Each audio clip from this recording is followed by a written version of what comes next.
Hi guys, चलते हैं chemistry की दुनिया में। आज आप लोगों को रेसवा सेमेस्टर में इंपॉर्टेंट क्वेश्चंस सेमेस्टर में जो पूछे जाएंगे वो क्वेश्चंस कराया जाएगा। जैसा कि आपको स्क्रीन पर दिखाई दे रहा है, ये स्क्रीन पर आपको दिखाई दे रहा है कि क्वेश्चंस किस तरह से आ पाएंगे। और ये देखना फर्स्ट क्वेश्चन के लिए आपको करना क्या है। यहाँ पे आप देख रहे हो कि फर्स्ट क्वेश्चंस में लिखा हुआ है कि निम्नलिखित ईथरों के आईयूपीएसी नाम लिखना है। आईयूपीएसी नेम लिखना होगा। सबसे पहले दोस्तों जानते हैं कि आईयूपीएसी नेम का क्या मतलब होता है। आईयूपीएसी जो नेम है, इसका मतलब हुआ कि international international union of pure pure applied chemistry. ये आपको पता हो गया कि ये इसका फुल फॉर्म होता है आईपीसी का। अब जो क्वेश्चंस दिए गए हैं यहां पर कि ये निम्नलिखित ईथर के आईयूपीएसी नेम लिखना होगा। तो फर्स्ट क्वेश्चन देखो, ये मिसप्रिंट है यहां पर, ये इसका बॉन्ड होगा। फर्स्ट क्वेश्चन आपका है C2H5OCH2, ठीक है। CH, फिर ये पे यहाँ पर सब्स्टिट्यूशन लगा हुआ है, और CH3। तो यहां पर ईथर ग्रुप लगा हुआ है, आप देख रहे हो कि O लगा हुआ ईथर ग्रुप है। इसका नामकरण क्या होगा वो बच्चे आपको बताना होगा। यानी ये नाम जो है, या देख रहे हो ना, यानी इसका जो नेमकरण जो लिखा हुआ है, यानी आईयूपीसी नाम जो होगा क्या होगा वो जानना है, ठीक है। यानी वन एथॉक्सी, ये जो एथॉक्सी है, ठीक है। एथॉक्सी यानी 2 कार्बन पे लगा हुआ है, यानी एथॉक्सी, यहां तक का नेमकरण क्या हो जाएगा, एथॉक्सी होगा। एथॉक्सी समझ में आ रहा बात ना। 1 नंबर पे लगा हुआ है, एथेन के साथ लगा हुआ है, तो 1 एथॉक्सी। और कार्बन कितने नंबर पे लगा हुआ है, दूसरे नंबर पे कार्बन के ये लगा हुआ है, सब्स्टिट्यूएंट्स लगा हुआ है, मेथिल लगा हुआ है, 2 मेथिल प्रोपेन। प्रोपेन क्या होगा, यानी 3 कार्बन यहां गिनती, इसको गिनती नहीं करना है, ये गिनती नहीं करनी है, क्योंकि मैं आपको पहले भी ईथर ग्रुप में बताया था। ईथर में क्या बताया था, ध्यान दीजिए। ईथर में क्या बताया था, जिसका कि ROR डैश होता है सिंपल फॉर्मूला। जैसे ये ईथर का नाम है डायमेथिल ईथर, तो हम यहां लिखते हैं, इसका नामकरण पहले लिखते हैं मेथॉक्सी, उसके बाद मेथेन लिखते हैं। जस्ट लाइक ये कार्बन का जो नाम होगा, ये कंपाउंड का नाम क्या हो जाएगा, 1 एथॉक्सी। कार्बन की गिनती 1 2 एंड 3 दिया गया है, तो प्रोपेन है, और 2 पर मेथिल लगा हुआ है, तो क्या लिखेंगे, 1 एथॉक्सी 2 मेथिल प्रोपेन। इसका नाम क्या हो जाएगा, 1 ethoxy ethoxy 1 ethoxy 2 methyl 2 methyl propane propane. First का जवाब ये आया, ठीक है। तो आपने देख लिया यहां पर कि इसको क्या कहेंगे, 1 ethoxy 2 methyl propane 2 methyl propane नामकरण इसका होगा। तो अब चलते हैं दूसरे क्वेश्चंस पे, जो कि आपके सेमेस्टर के लिए प्रैक्टिस कराया जा रहा है, ठीक है। तो यहां पर सेकेंड क्वेश्चन आप देख रहे हो कि सेकेंड क्वेश्चन जो है, मैं सेकेंड क्वेश्चन का जवाब यहां पे लिखूंगा। तो सेकेंड क्वेश्चन आप यहां पर देख रहे हो, सेकेंड क्वेश्चन आपके स्क्रीन पे दिखाई दे रहा है दोस्तों। तो इसका नामकरण क्या होगा, सबसे पहले अपने दोस्तों को जरूर शेयर करिए और वीडियो को लाइक करिए। और हाँ दोस्तों, ये एक कंफ्यूजन था, वो कंफ्यूजन हम लोग दूर कर लेते हैं कि कंफ्यूजन में क्या था कि यूरिया, यानी वो मिसप्रिंट हो गया होगा। यानी यूरिया जो था, यूरिया का फॉर्मूला होता है NH2CO NH2 होता है यूरिया का फॉर्मूला। ये आप कंफर्म कर लीजिए, ठीक है। क्लियर हो गया। NH2CO NH2 ये यूरिया का फॉर्मूला होता है। चलते हैं क्वेश्चन नंबर सेकेंड पे। सेकेंड क्वेश्चन में सभी कंपाउंड जो है, सभी यहां पर जितने भी कंपाउंड दिए गए हैं सभी ईथर ग्रुप से लगा हुआ है, इनका IUPAC नाम लिखना होगा। यानी ये जो सेकेंड नंबर देख रहे हो CH3O CH3 CH2 Cl दिया गया है, तो दोस्तों यहां पर कार्बन की गिनती यहां से करेंगे। कैसे करेंगे आप देखेंगे कि यहां पर तो आपका पहले ही भी बता दिया कि ये मेथॉक्सी हो जाएगा, यानी एक कार्बन है वो मेथॉक्सी होगा और कार्बन की गिनती 1 और 2 होगा। अब उसके बाद तो दूसरे नंबर पर क्लोरीन लगा हुआ है, यानी क्या बोलेंगे 2 क्लोरो 1 मेथॉक्सी एथेन, दो कार्बन को, यानी क्या लिखेंगे 2 क्लोरो 2 क्लोरो 2 क्लोरो, ठीक है, methoxy ethane, methoxy methoxy ethane, ये आपका सही जवाब होगा। यानी इतने ग्रुप वाले को कहेंगे मेथॉक्सी कहेंगे। ये जो आपका जो दिया गया है वो मेथॉक्सी हो जाएगा। दूसरे नंबर पर क्लोरीन सब्स्टिट्यूशन के रूप में लगा हुआ है, तो यहां पर 2 क्लोरो क्या हो जाएगा मेथॉक्सी एथेन। अब तीसरे नंबर का हम लोग देखते हैं। तीसरे नंबर में क्या है, थर्ड क्वेश्चन आपका लिखा हुआ है यहाँ पर। यह भी आपके कंपाउंड हैं जो कि ईथर से संबंधित कंपाउंड दिए गए हैं।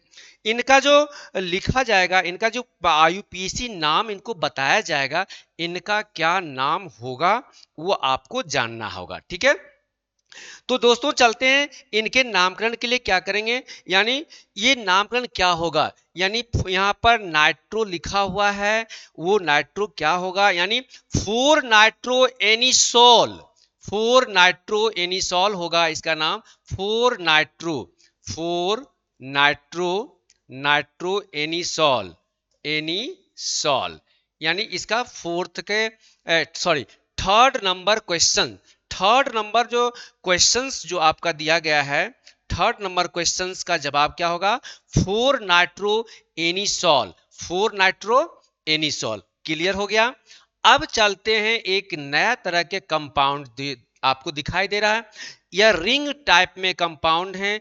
इस रिंग टाइप के कंपाउंड में क्या नामकरण होगा वो जानते हैं। ठीक है, यानी ये जो है 1 मेथॉक्सी प्रोपेन, यानी ये नाम जो साइक्लो में दिया गया है वह नामकरण क्या होगा, वो साइक्लोन में दिया गया 4 एथॉक्सी, यानी कार्बन की गिनती करेंगे 1 2 3 4, 4 नंबर पे दिएंगे। ये आपका जो लगा हुआ है एथॉक्सी है, तो चौथे नंबर पर ये कार्बन 2 कार्बन 3 कार्बन 4, 4 पर लिखा हुआ है।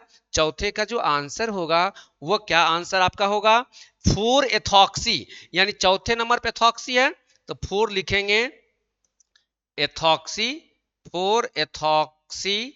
ठीक है, एथॉक्सी आपने देख लिया। 4 एथॉक्सी क्या लिखना होगा 4 ethoxy 1 dimethyl cyclohexane, 1 dimethyl cyclohexane ना। तो 1 यहाँ डाइमेथिल है, यानी यहाँ पर भी मेथिल लगा हुआ है और 1 नंबर पे मेथिल लगा हुआ है। तो दोस्तों अगर इस तरह से कंपाउंड अगर आपके पास होते हैं ना, तो उस कंपाउंड का जो नामकरण जो दिया जाएगा वो नामकरण क्या होगा, वो उसका क्या लिखेंगे आप, उसका नामकरण क्या हो जाएगा बच्चा, वो आपको कंप्लीट करना होगा। यानी 4 एथॉक्सी रिंग में है, 4 एथॉक्सी क्या है रिंग में है, साइक्लोहेक्सेन, साइक्लो दिया गया है तो लिखेंगे साइक्लो, साइक्लोहेक्सेन, हेक्सेन। ठीक है, नोन ये साइकिल में दिया गया है साइक्लोहेक्सेन। क्लियर आपका हो गया ये। ओके दोस्तों, अब चलते हैं दूसरे नंबर के टाइप के क्वेश्चंस पे। किस तरह से क्वेश्चंस होते हैं, क्योंकि आपका जितना भी सिलेबस था वो मैंने एक्सप्लेनेशन कर दिया। अब आते हैं क्वेश्चन की बारी आती है, क्वेश्चन की बारी आती है, वह क्वेश्चन देखते हैं किस टाइप का क्वेश्चंस होगा। ठीक है, क्वेश्चन पे चलते हैं दोस्तों, वह क्वेश्चन क्या होगा वो चलते हैं। क्वेश्चन नंबर चलते हैं सेकेंड क्वेश्चन पे। सेकेंड क्वेश्चन क्या होगा वो देखते हैं। अब सेकेंड क्वेश्चन पे हम लोग चलते हैं। सेकेंड क्वेश्चन के लिए आते हैं दोस्तों। ठीक है, सेकेंड क्वेश्चंस चलते हैं। सेकेंड क्वेश्चन आपके लिए क्या है, बहुत ही इंपॉर्टेंट और बार बार पूछा गया क्वेश्चन है। बैकेलाइट पर संक्षिप्त टिप्पणी लिखना है। बैकेलाइट पर क्या लिखना है आपको, संक्षिप्त टिप्पणी लिखना होगा। तो यहां पर संक्षिप्त टिप्पणी के बारे में आपको पढ़ना होगा कि बैकेलाइट क्या होता है। बैकेलाइट के बारे में आपको संक्षिप्त टिप्पणी लिखना होगा। तो दोस्तों देखते हैं यहां पर बैकेलाइट होता क्या है वह समझते हैं। यानी आप जानते हो कि बैकेलाइट का मतलब क्या होता है, वो मतलब आपको लिखना पड़ेगा। तो जवाब आपको मिलेगा कि बैकेलाइट क्या है। यह बैकेलाइट, ठीक है, ये बैकेलाइट पर संक्षिप्त टिप्पणी लिखना होगा। यहां देखिए बैकेलाइट जो होगा वह क्या होता है।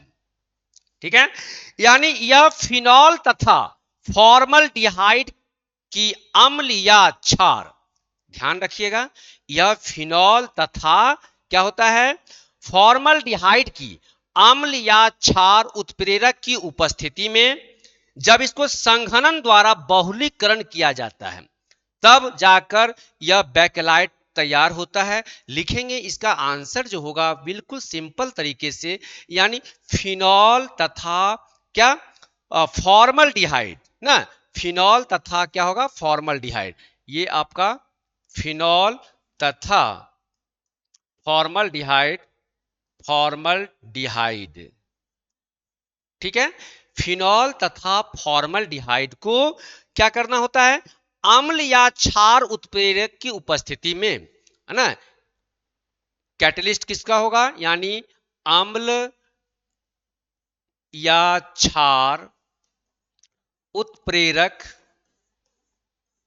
की उपस्थिति में, की उपस्थिति में, उपस्थिति में क्या करना होगा आपको, उपस्थिति में संघनन बहुलीकरण द्वारा, संघनन, संघनन बहुलीकरण द्वारा, बहुलीकरण द्वारा क्या प्राप्त होता है, बैकेलाइट प्राप्त होता है। ठीक है, बैकेलाइट, बैकेलाइट प्राप्त होता है। इसकी फॉर्मूला देखेंगे, ये आपका क्वेश्चंस हो गया, क्वेश्चन के आंसर्स हो गए। यानी बैकेलाइट पे जैसे संक्षिप्त टिप्पणी लिखना होगा तो लिखेंगे, साफ लिखेंगे, फिनॉल तथा फॉर्मल्डिहाइड को अम्ल या क्षार उत्प्रेरक की उपस्थिति में जब संघनन बहुलीकरण द्वारा क्या प्राप्त होता है, बैकेलाइट प्राप्त होता है। तो जानते हैं इसका स्ट्रक्चर, देखते हैं कि किस प्रकार स्ट्रक्चर बनता है, वह बनाते हैं।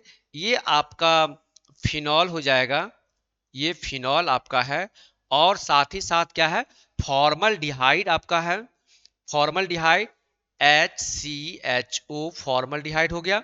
इसको पॉलीमेराइजेशन करेंगे, कंडेंसेशन पॉलीमेराइजेशन, ठीक है, पॉलीमेराइजेशन, पॉलीमेराइजेशन के द्वारा क्या तैयार हो रहा है आपको, बैकेलाइट प्राप्त होगा।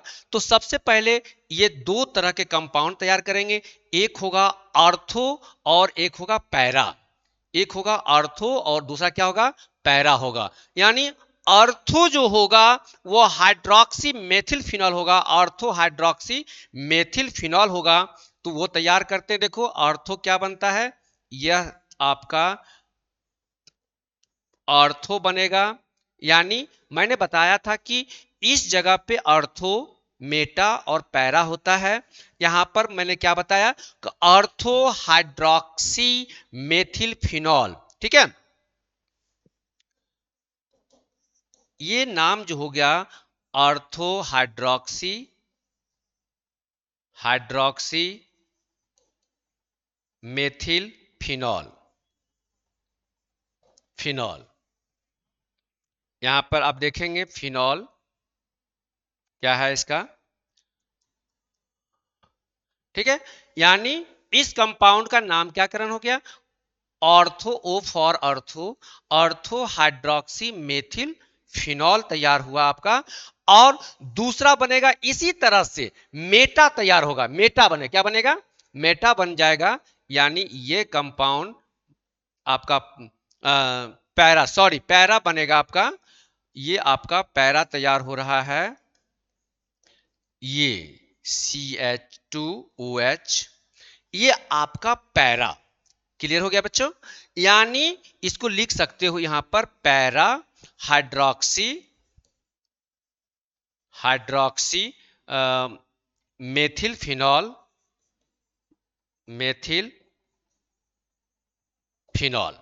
क्लियर है, ये आपका हाइड्रोक्सी मेथिल फिनॉल हो गया पैरा, यानी कम, ये जो उठ के जो हाइड्रोक्सी यहां पे आ गया तो ये पैरा कहलाएगा, और ये कंपाउंड यहां पे जो आ रहा है उसे कहते हैं ऑर्थो कहते हैं।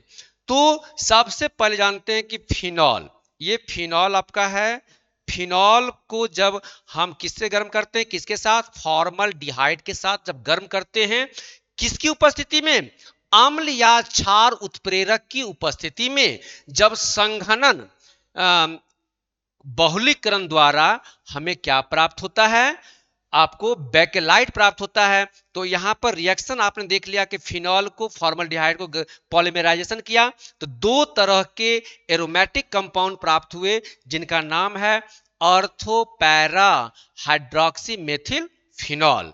अब यह ऑर्थो पैरा हाइड्रोक्सी जो है ये किस तरह से ये टूटता है आपस में, वह जानते हैं। इस तरह से किस तरह से टूटेगा वो लिखना होगा, इनका संघनन करने के बाद ये किस प्रकार बनता है वो देखते हैं बच्चों।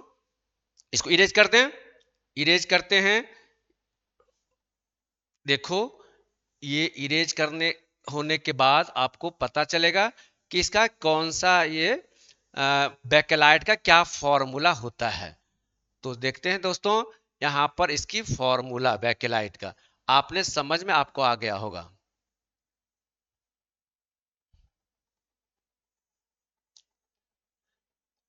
आप देखते हैं तैयार आपका है, फॉर्मूला तैयार हो रहा है, बेकेलाइट का जो फॉर्मूला तैयार हो रहा है वो देखेंगे बेकेलाइट का, ठीक है। बेकेलाइट का फॉर्मूला आप देखेंगे कि कैसे बेकेलाइट का फॉर्मूला संरचना हो रहा है, यानी जब आपको इस पर नोट्स लिखना है तो इसी तरह से आप नोट्स तैयार करेंगे, ध्यान से देखेंगे।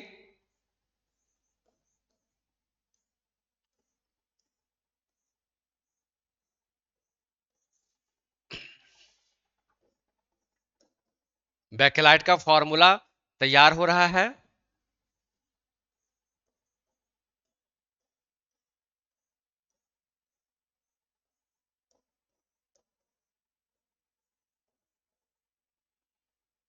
ये एक दूसरे से अटैच है। अब ये एक दूसरे से अटैच होने के बाद यहां पर CH2 से अटैच हो रहा है,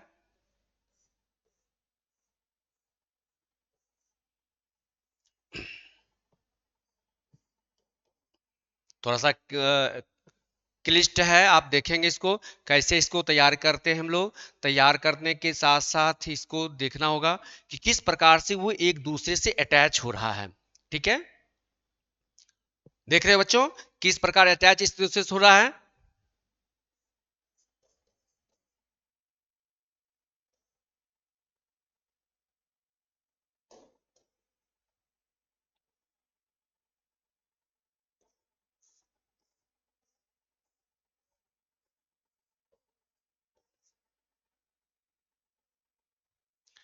यहां पर ऐड कीजिए इसको पुनः,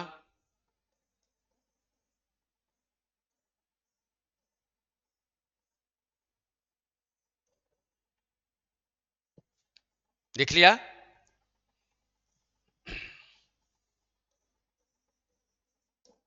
ये आपका क्या हो जाएगा, पूरा स्ट्रक्चर जो होगा वो आपका बेकेलाइट का स्ट्रक्चर है, ठीक है।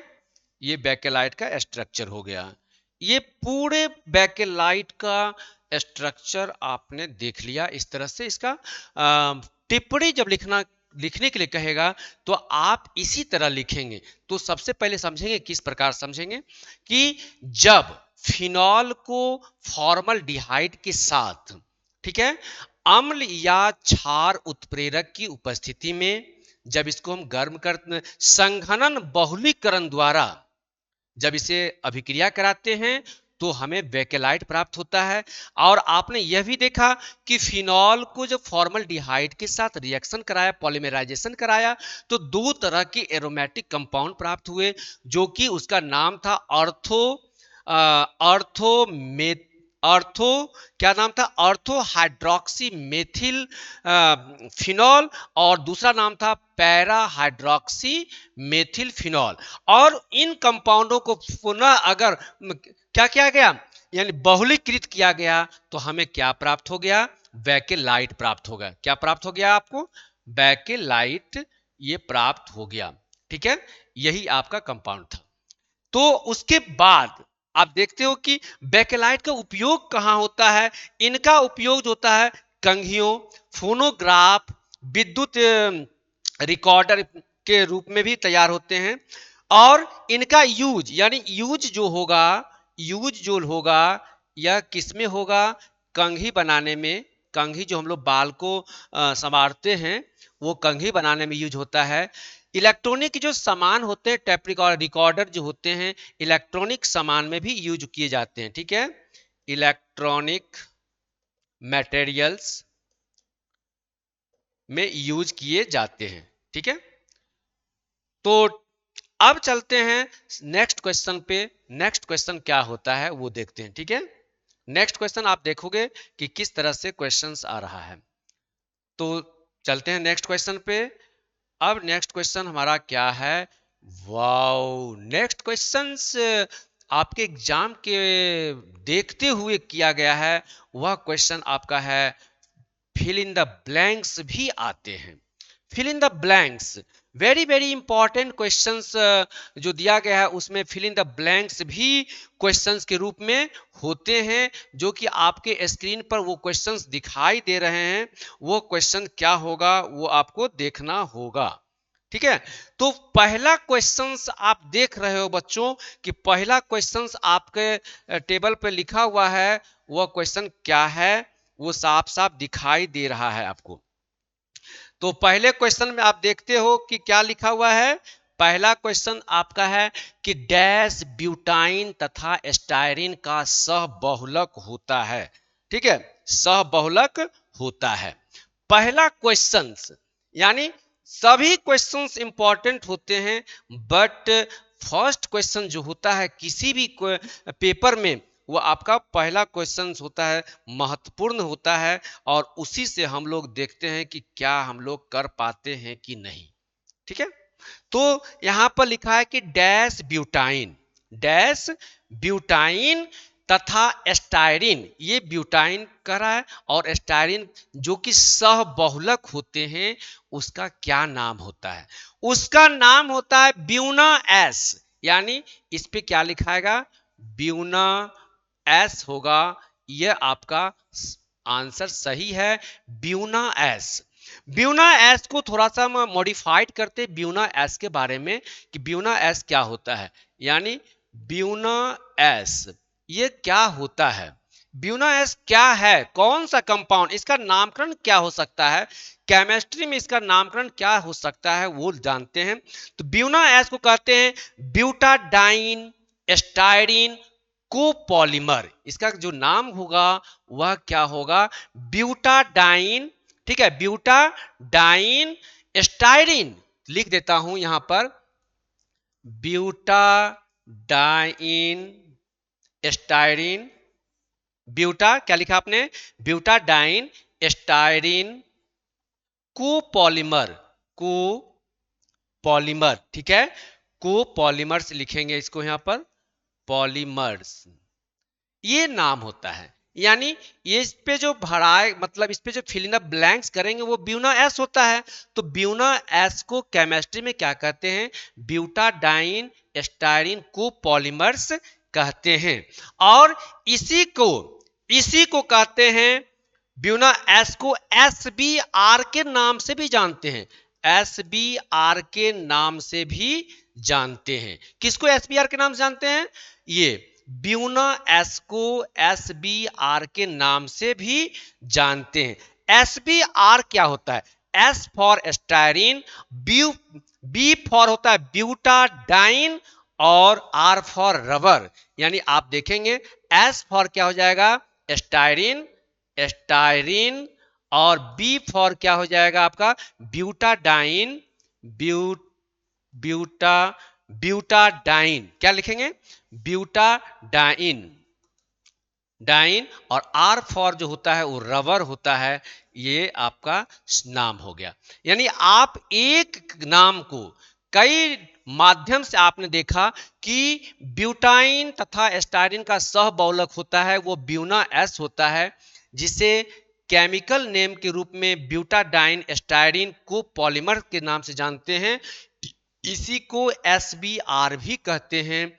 S for styrene, B for butadiene and R for rubber होता है।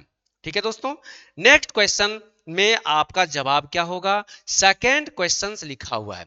सेकेंड क्वेश्चन आपका है कि डैश बहुलक गर्म करने पर पिघल जाते हैं तथा ठंडा करने पर पुनः ठोस अवस्था ग्रहण कर लेता है।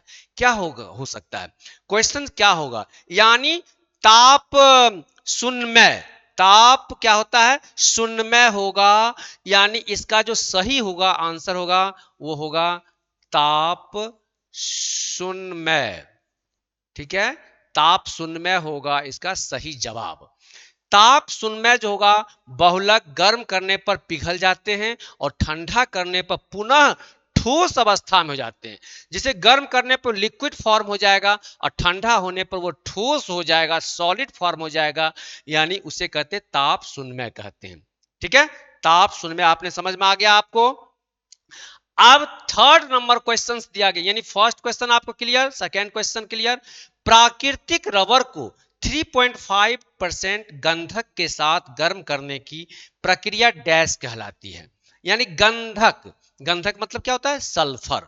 गंधक मीन्स क्या होता है? सल्फर। यानी सल्फर का जो S8 होता है, सल्फर क्या होता है? S8 होता है। तो लिखा हुआ है कि प्राकृतिक रबर को अगर 3.5% गंधक के साथ गर्म करने की प्रक्रिया, उस प्रक्रिया को क्या कहते हैं? उस प्रक्रिया कहते हैं वल्कनीकरण। उस प्रक्रिया क्या कहते हैं? वल्कनीकरण। यहां लिखेंगे वल्कनीकरण। उसका सही जवाब आपका होगा वल्कनीकरण। लिख लिया आपने? वल्कनीकरण इसका सही जवाब है। ठीक है, इस प्रक्रिया को कहते हैं। नेक्स्ट क्वेश्चन आपका है, नेक्स्ट क्वेश्चन है कि फिनॉल फॉर्मल्डिहाइड, फिनॉल फॉर्मल्डिहाइड, ठीक है, यहां लिखा हुआ है कि फिनॉल फॉर्मल्डिहाइड रेजिन को डैश नाम से भी जाना जाता है ना। फिनॉल फॉर्मल्डिहाइड रेजिन को किसके नाम से जाना जाता है? वो अभी अभी आपने पढ़ा, क्या पढ़ा था? फिनॉल को जब हम फॉर्मल्डिहाइड के साथ क्या करते हैं? अम्ल तथा क्षार उत्प्रेरक की उपस्थिति में जब इसको संघनन बहुलीकरण द्वारा क्या प्राप्त होता है? बेकेलाइट। तो यहां पर क्वेश्चन है दोस्तों कि फिनॉल फॉर्मल्डिहाइड रेजिन को क्या कहते हैं? बेकेलाइट नाम से भी जानते हैं। बेकेलाइट, बेकेलाइट नाम से भी जानते हैं। इसका सही जवाब बेकेलाइट होगा। अब नेक्स्ट क्वेश्चन आपका है, प्रकाशीय लेंस बनाने के लिए डैश का उपयोग किया जाता है। प्रकाशीय लेंस बनाने के लिए किसका उपयोग किया जाता है? ठीक है, उसका नाम लिखना होगा। वह नाम क्या है? फ्लैक्सी कांच। क्या नाम होता है उसका? फ्लैक्सी, फ्लैक्सी कांच। ये फ्लैक्सी कांच का उपयोग करते हैं। फ्लैक्सी कांच, यानी प्रकाशीय लेंस बनाने के लिए हमें फ्लैक्सी कांच का उपयोग किया जाता है। नेक्स्ट क्वेश्चन आपका है कि डैश का उपयोग बिना चिपकने वाले बर्तनों को बनाने में किया जाता है। यानी बिना चिपकने वाले, आपको मैंने एक्सप्लेनेशन किया था, याद करो, याद करो, याद करना होगा दोस्तों कि क्या होगा, कि किसका उपयोग बिना चिपकने वाले बर्तनों को बनाने में किया जाता है। उसका नाम है टेफ्लॉन। उसका नाम क्या है? टेफ्लॉन, टेफ्लॉन उसका नाम है, आपका टेफ्लॉन नाम है। ठीक है, तो आप आपने देख लिया, स्क्रीनशॉट ले सकते हो क्वेश्चंस का सॉल्यूशन का। इस प्रकार से ये 1 to 6 क्वेश्चन अभी सॉल्व हुआ है। नेक्स्ट क्वेश्चन चलते हैं दोस्तों, आगे किस तरह से क्वेश्चंस हैं वो चलते हैं, वो क्वेश्चन क्या है वो देखते हैं। ठीक है, वो क्वेश्चंस आपके आगे के क्वेश्चन जो क्या है वो देखो। ये क्वेश्चंस आपके 5-6 तक हो चुका है, यानी 7 से क्वेश्चन होगा, आपको दिखाई दे रहा होगा। यानी 10 क्वेश्चंस आपके फिल इन द ब्लैंक्स में, 10 क्वेश्चंस प्रैक्टिस में कराया जा रहा है। ओके दोस्तों, अब क्वेश्चंस जो है एक ही प्रकार के एकलकों से बने बहुलकों को डैश कहा जाता है। यानी एक ही प्रकार के जो बहुलक होते हैं उससे बने जो लिखा हुआ है क्वेश्चन, उसे क्या कहते हैं, आपको स्पष्ट दिखाई दिया होगा क्वेश्चंस कि एक ही प्रकार के एकलकों को क्या कहते हैं। आंसर क्या होगा, सहबहुलक। उसका आंसर क्या हो जाएगा दोस्तों, सहबहुलक। क्या लिखेंगे यहां पर, सहबहुलक। ये आपका सही आंसर है इसका। एक ही प्रकार के एकलकों से बने बहुलक को सहबहुलक कहा जाता है।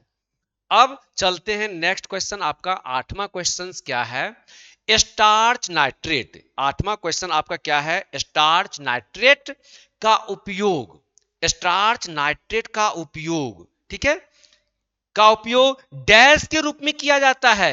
यहां पर क्वेश्चन गलत हो गया क्या, उपयोग स्टार नाइट्रेट का उपयोग डैश के रूप में किया जाता है, किया जाता है। ठीक है, ये क्वेश्चन इस तरह से कंप्लीट होता है। यानी लिखा हुआ है कि स्टार्च नाइट्रेट जो है उसका उपयोग किसके रूप में किया जाता है वो आपको जानना है। तो स्टार्च नाइट्रेट का उपयोग जो होता है वो विस्फोटक के रूप में होता है, विस्फोटक, जिससे फटने से दुर्घटनाएं भी होती हैं। आप देखते हो ना कि दिवाली के समय में जब पटाखे वगैरह बजते हैं तो बहुत सारे पॉल्यूशन भी तैयार होते हैं। कुछ ऐसे भी पटाखे होते हैं जिससे आवाज तेज होती है, जिससे नुकसान भी हो सकता है, छत वगैरह फट सकते हैं। यानी विस्फोटक, विस्फोटक ये है, विस्फोटक। ठीक है, ये है आपका सॉरी ये इसका आंसर मैंने नोट कर दिया बेटा। तो ये इसका होगा क्लास सॉरी ये जो आपका आंसर जो होगा यहां पर होगा विस्फोटक के रूप में। क्या होगा, विस्फोटक। ये है इसका 8वें का आंसर, स्टार्च नाइट्रेट का उपयोग विस्फोटक के रूप में करते हैं। ये इसका आंसर है, विस्फोटक। क्वेश्चन नंबर 9, स्टार्च आयोडीन विलयन के साथ डैश के रूप में किया जाता है।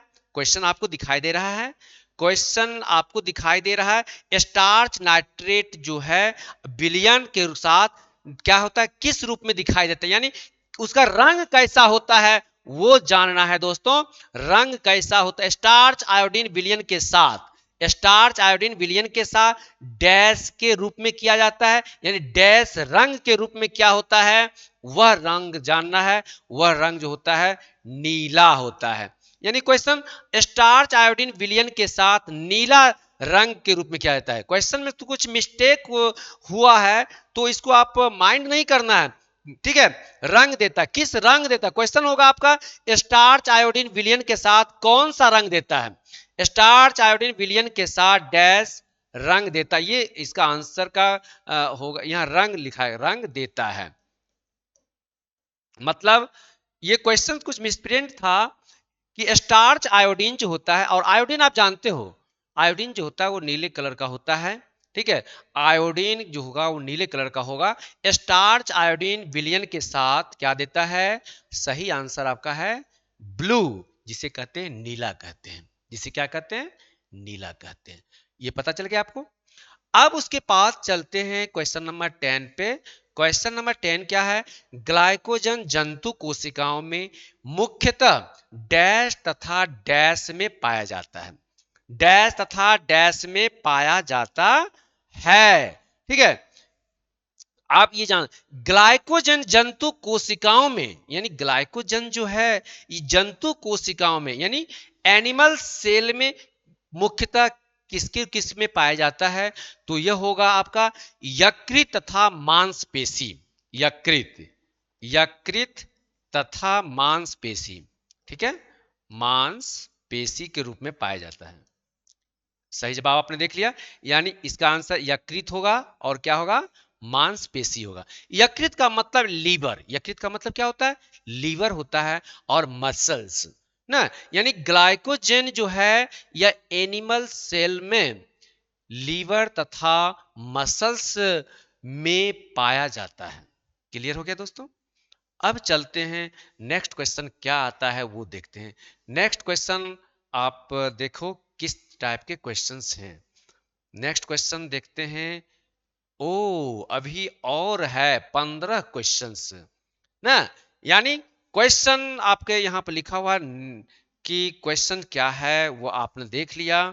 वह क्वेश्चन है 11 नंबर का क्वेश्चन, तेलों तथा वसाओं को डैश कहते हैं।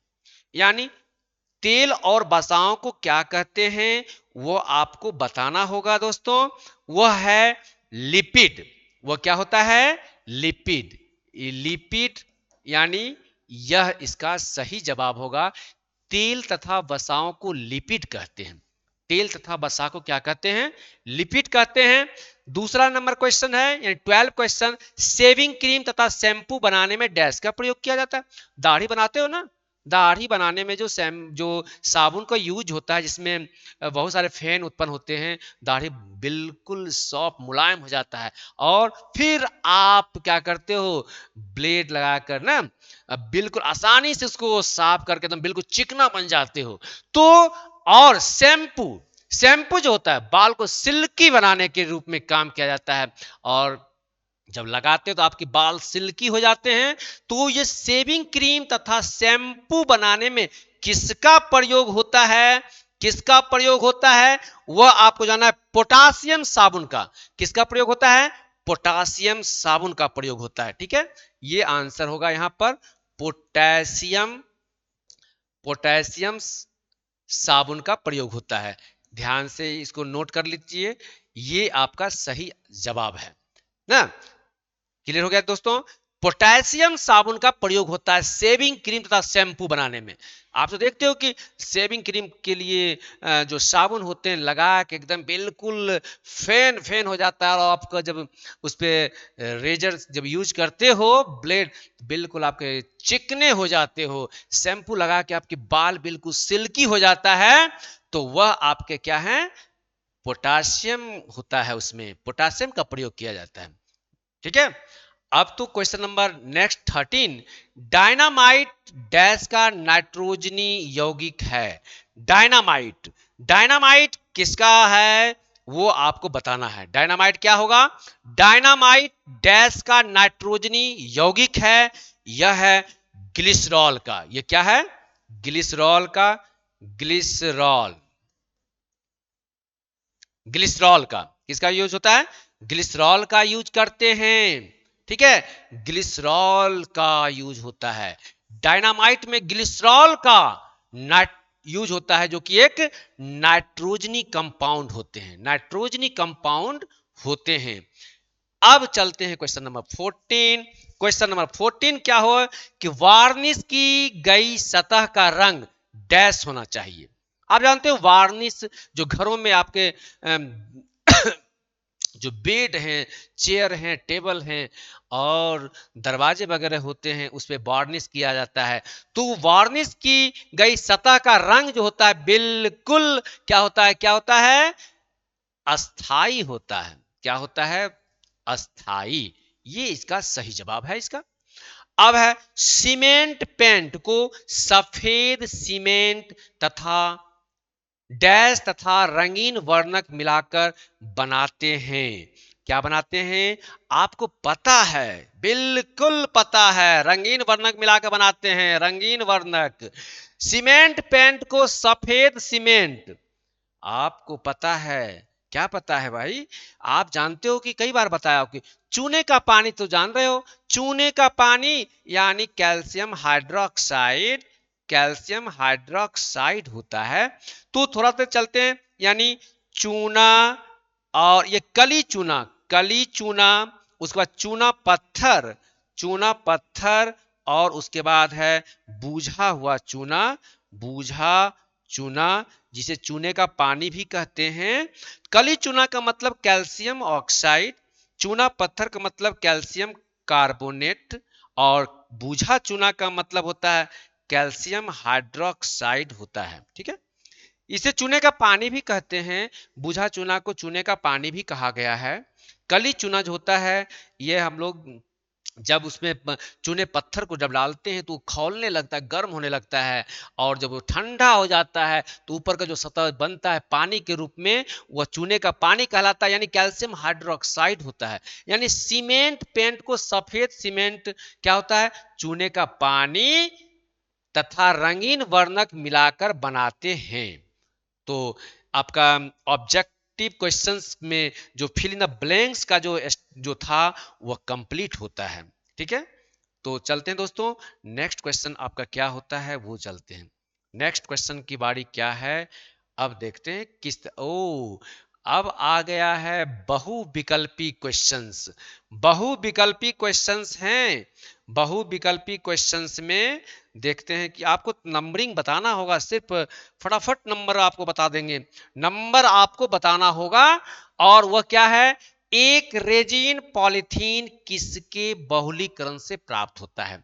आपके चार ऑप्शंस दिए गए हैं, चार ऑप्शंस दिए गए हैं, उस चार ऑप्शंस में आपको बताना है। ठीक है, चार ऑप्शन है, ब्यूटाडाइन, एथिलीन, आइसोलीन और प्रोपिलीन। तो इनका जो सही जवाब होगा वो क्या होगा, वह आपको बताना है ना। तो यहां पर लिखा हुआ है कि एक रेजिन पॉलीथीन किसके बहुलीकरण से प्राप्त होता है। याद करो, पॉलीथीन बनाने के लिए जब यूज करते थे तो आप यहां पर एथिलीन का यूज करते थे। इसका सही जवाब होगा एथिलीन। क्या हो जाएगा सही जवाब, एथिलीन होगा, जिसका फॉर्मूला होता है C2H4 होता है, जिसका स्ट्रक्चर होता है इस प्रकार से स्ट्रक्चर होता है, जो कि क्या है, असंतृप्त हाइड्रोकार्बन है, अनसैचुरेटेड हाइड्रोकार्बन है। ये क्या है, ये अनसैचुरेटेड, अनसैचुरेटेड, अनसैचुरेटेड हाइड्रोकार्बन है, हाइड्रोकार्बन, हाइड्रोकार्बन से। ठीक है, ये आपको पता चल गया कि इथिलीन का यूज करते हैं बहुलीकरण करने के लिए, यानी ऑप्शन नंबर बी इसका सही जवाब होगा। किसको, पॉलीथीन बनाने के लिए जब हम बहुलीकृत करते हैं उसका सही जवाब होगा आपका इथिलीन होगा। अब उसके बाद है सेकंड क्वेश्चन जो है वो चलते हैं, क्या है यहां पर, ब्यूना एस, ब्यूना एस किसका बहुलक होता है। ब्यूना एस, हमने आपको बताया कि ब्यूना एस का पूरा नाम क्या था, SBR भी था, यानी ब्यूना एस, ब्यूना एस का नाम क्या था, SBR।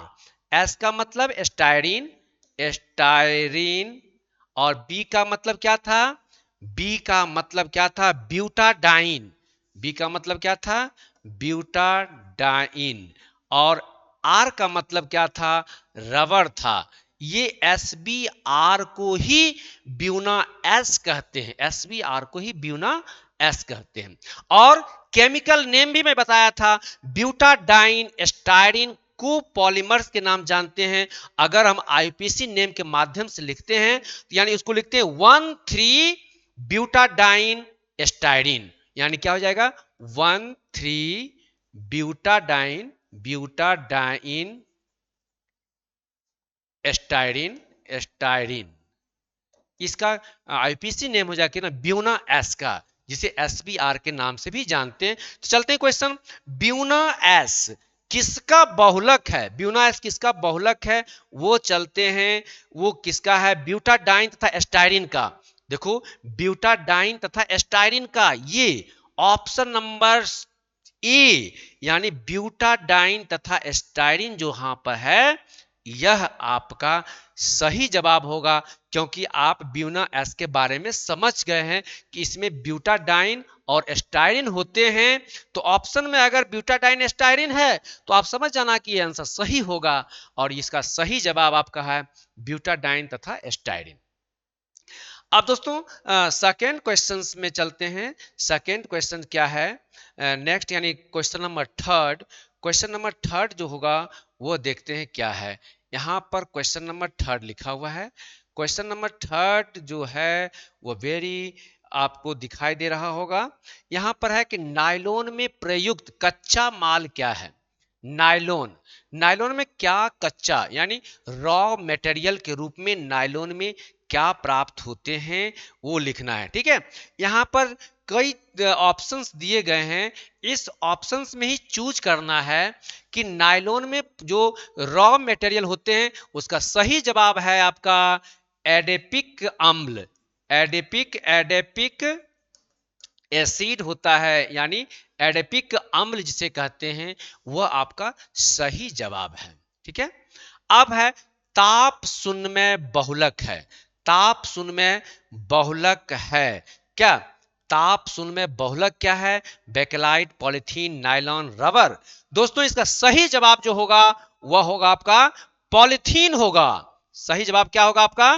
पॉलीथीन होगा। ऑप्शन नंबर बी पॉलीथीन लिखा हुआ है वो आपका सही जवाब है। ठीक है, नेक्स्ट क्वेश्चन की ओर चलते हैं। नेक्स्ट क्वेश्चन क्या होगा वह चलते हैं, देखते हैं किस तरह से क्वेश्चंस है आपका। हाँ, ये क्वेश्चंस आ गया, ये क्वेश्चंस आपका आ गया है। देखो इसमें क्या जवाब आप देते हो। यानी बेकेलाइट किस प्रकार का बहुलक है? बेकेलाइट किस प्रकार का बहुलक है? तो बेकेलाइट का आपने फॉर्मूला तो देख लिया, बेकेलाइट का फॉर्मूला आपने देख लिया, बिल्कुल सिंपल तरीके से फॉर्मूला था उसका। तो बेकेलाइट किस प्रकार का बहुलक है? वो है आपका ताप दृढ़ बहुलक। वो क्या आपका है? ताप दृढ़ बहुलक। Option number A, option number A, option number A जो होगा वो आपका सही जवाब होगा। बेकेलाइट किस प्रकार का बहुलक है? तो आप लिखेंगे ताप दृढ़ बहुलक है ये। ठीक है, तो क्लियर हो गया, ये आपको समझ में आ गई बात कि किस तरह से होता है। बेकेलाइट का फॉर्मूला आपको भी क्लियर हो चुका है, और बेकेलाइट कैसे बनता है वो भी आप समझ गए हो। तो दोस्तों ये आपका जो था क्वेश्चन का सेशन था। अब चलते हैं और तरह के क्वेश्चंस, देखते हैं कि क्या है क्वेश्चंस में। ठीक है, नेक्स्ट क्वेश्चन की ओर चलते हैं। वह क्वेश्चंस आपका किस प्रकार से आता है आज आपने देख लिया। Yes, very very smart questions, very smart questions. ये क्वेश्चंस आप देख रहे हो बहुत ही स्मार्ट लग रहा है क्वेश्चंस। क्या है? निम्नलिखित कार्बनिक हैलोजन यौगिक की संरचना दीजिए। संरचना देना है इसका आपको। क्या लिखना होगा? संरचना लिखना होगा, संरचना देना होगा। किस प्रकार से संरचना लिखते हो वो आपको करना होगा। ठीक है दोस्तों, यानी आपका लिखा हुआ है कि इस स्मार्ट क्वेश्चंस के लिए, स्मार्ट क्वेश्चन आपने देखा कि इसमें संरचना लिखना है किसका? हैलोजन का। और हैलोजन आपको पता है कि हैलोजन फैमिली क्या होता है। हैलोजन फैमिली जो होगा, हैलोजन फैमिली में आते हैं क्लोरीन, फ्लोरीन, ब्रोमीन, आयोडीन। ठीक है, तो ये सभी फैमिली हैलोजन के आते हैं। और इसका मैंने क्या एक ट्रिक बनाया था, कल फिर बाहर आई आंटी। एटी एक भी होता है। यस, यानी इसका जो ट्रिक बनाया, कल फिर ना बाहर, बाहर आई आंटी। ये आपका एक ट्रिक हो गया किसका? हैलोजन फैमिली के एलिमेंट्स याद करने का एक नया पॉइजनस ट्रिक आ गया आपके लिए। क्या था? क्लोरीन, फ्लोरीन, ब्रोमीन, आयोडीन और एटी जो है इसका एक सिंपल सा ट्रिक, कल फिर बाहर आई आंटी। इसका मतलब है कि हैलोजन परिवार में जितने भी एलिमेंट्स हैं आपको याद हो गया। तो उसी तरह से चलते हैं, यहां पर कार्बन की जो लिखा हुआ है कि 2 chloro 4 methyl pentane, 4 methyl pentane, आप कैसे इसको बनाते हो वह जान लेते हैं। 4 मेथिल पेंटेन, तो किस तरह से आप बनाएंगे बेटा 2 क्लोरो 4 मेथिल पेंटेन। तो सबसे पहले यहां पर जानना है कि पेंटेन लिखा हुआ है तो 5 कार्बन देना है, 1 कार्बन, 2, 3, 4, 5। अब 2 क्लोरो दिया गया है और यहां पर अगर हम क्लोरीन लगाते हैं और 4 मेथिल यानी कार्बन 1, 2, 3, 4, 4 पे है 4 मेथिल, यहां पर CH3 आप लिखेंगे। पेंटेन है, अब कार्बन की वैलेंसी तो 4 होती है, ये तो आपको पता है। तो कार्बन की वैलेंसी जब 4 होती है तो 4 के हिसाब से इसमें हाइड्रोजन को ऐड करेंगे, जिससे यह बिल्कुल कंपाउंड आपका तैयार हो जाएगा। इनका स्ट्रक्चर ही लिखना है दोस्तों, स्ट्रक्चर ही लिखना है। यहां पर लिखा हुआ है कि स्ट्रक्चर यानी संरचना देना है। तो ये आपका 2 क्लोरो, दूसरे नंबर पर क्लोरीन है, ये 2 क्लोरो, चौथे नंबर पर मेथिल है, तो मेथिल 1, 2, 3, 4, 5 कार्बन है, तो पेंटेन हो जाएगा। ये इसका सही जवाब हुआ, ठीक है, ये इसका सही जवाब है। अब है para bromo chloro benzene, para bromo chloro benzene. Benzene देखते हैं, पहले बेंजीन देखते हैं। बेंजीन क्या होता है? बेंजीन का फॉर्मूला C6H6 होता है।